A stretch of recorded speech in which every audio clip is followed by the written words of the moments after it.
It's the time to get down.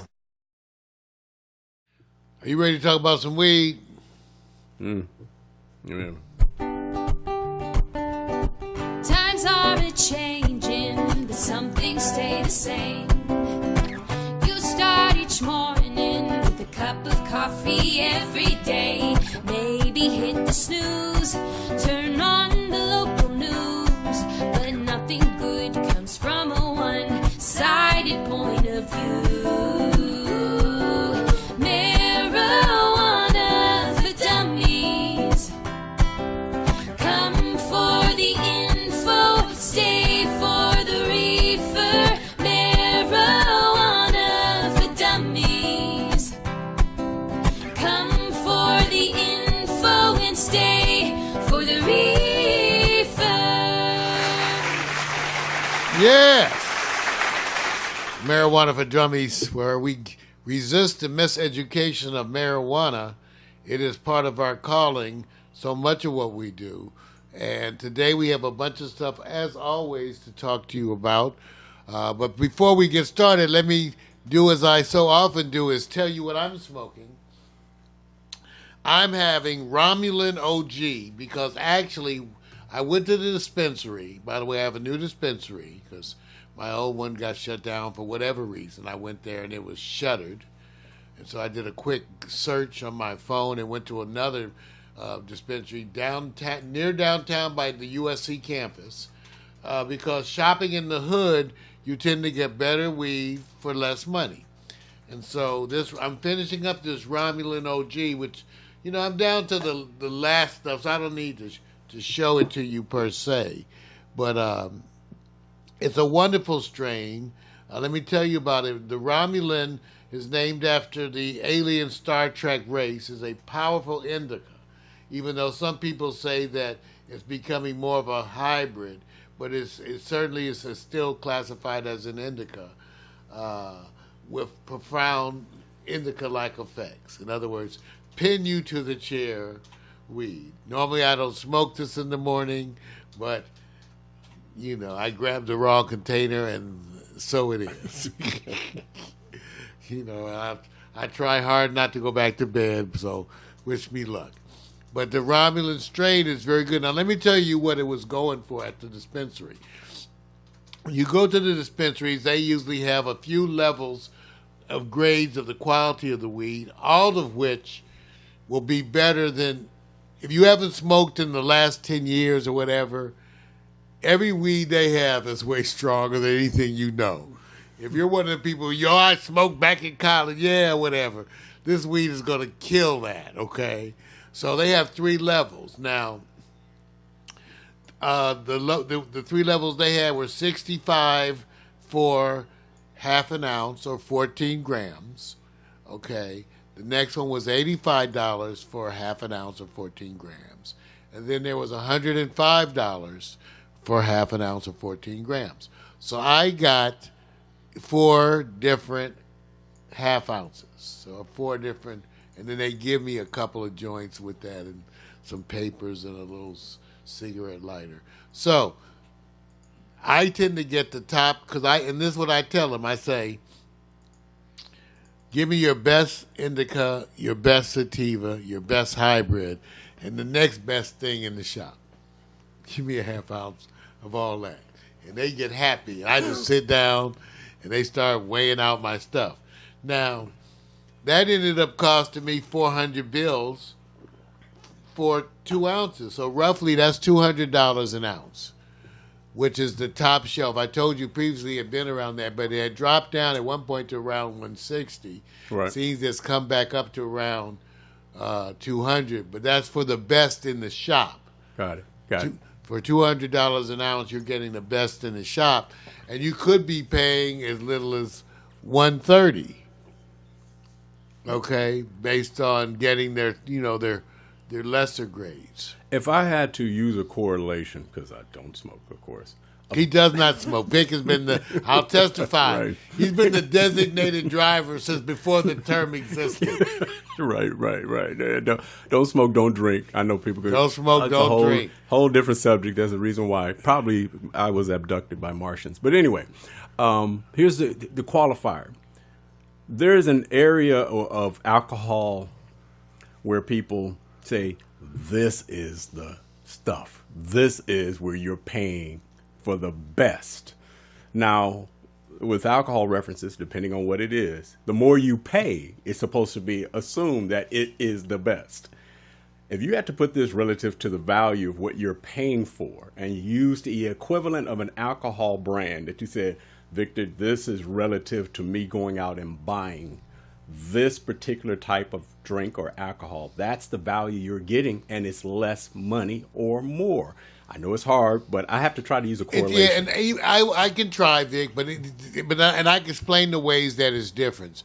At least for alcohol, you're going for taste primarily. True. Not the high. Right. Okay, now with weed, you're going for the high primarily. Right. But taste is in there too. Right. Okay, but it is the high. Right. It's a relative high value. So I could say that right now you're in a boom zone. By that I mean growing, the technologies involved in growing, lighting, all those things, even the way they manage outdoor growing and the handling of strains they've now caused you to exist in a world where the marijuana potency is off the charts.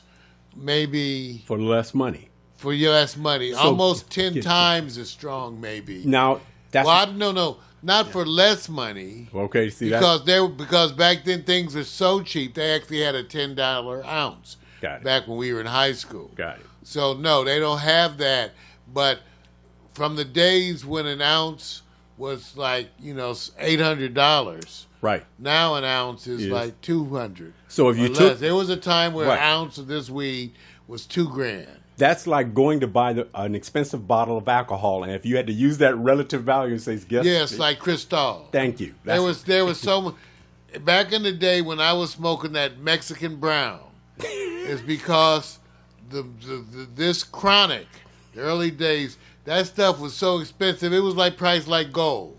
Yes. $1,500 an ounce. Right. Crazy stuff. That's what now I was it's like $200 an ounce. So when the medical marijuana came out, my price went through the floor. Right. And the quality went through the ceiling. Right. Got it. Simultaneously. Makes sense. So now I'm smoking some of the best weed in the world. And it's like $200 an ounce, and I keep the best shit. Right. I do. I keep the best shit. Because, to me, it's I'm allowed to. It's legal. You know what? It's kind of like saying, name a product in the past where it was so much more expensive relative to that time, and now it's cheaper relative to. Well, I got examples. I mean, in other words, when I was a freshman in college, I got my first calculator, a Bowmar Brain, right, which cost at that time back then was like $90 back right. then, and all it did was multiply, divide, and subtract. Right. Jump forward 20, right. 30 years, and they're giving you calculators for free. Right. Right. Relative.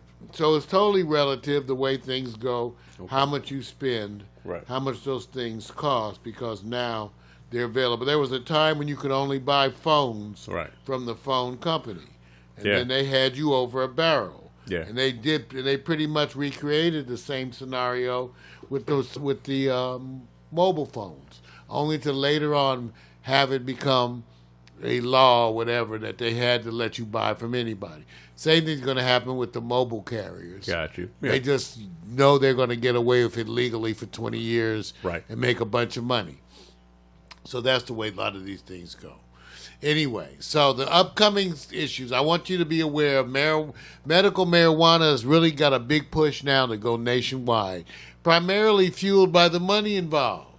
And one of the big issues has to do with recognizing other states' medical marijuana cards. For example, I reported that Hawaii is working toward making it easier for you. And mainly because all the tourist destinations are doing this. Right. They really want you to be able to come into a tourist destination and use your medical marijuana card. I told you it's way better right now to have a card because, for one, the protections you are provided as a medical marijuana user as it relates to HIPAA and other medically established rules and regulations. There are protections you get. When you're a recreational user, you're not entitled to those same protections. So I've already stated I think it's worth it to you to have your medical marijuana card. It gives you protections, and also recognizing that same card, not the recreational use, but that same card is what's going to get you weed in Hawaii, possibly in Las Vegas. Even though recreational use and sales is out there, it's just being handled as a whole different entity. Got It's it. not like the liquor store where you just walk in. Right. One of the holdups on that is agreeing on the regulations. Things as simple as labeling and distribution are holding up, and that's one of the things that are affecting every state. I will be reporting, I'm proud to say, about the future of the marijuana travel experiences because I am going to travel and smoke weed. So, because I'm going to travel and smoke weed, Which one comes first? travel, then smoke weed. Because I'm not going to travel with the weed. Right. I'm going to travel there Right. and buy weed. One of the places is Right. Uruguay, Right. which even though you have to belong to a quote-unquote club, what you go do is go to Uruguay and pay a club member to give you some weed. So it's all the way they do it, but it's the same thing. Don't get no lap dances. Anyway, but the future is evolving, and we'll keep you informed here at Pack Stereo Yeah. TV. Yeah. All right. Good. All good, man. All good.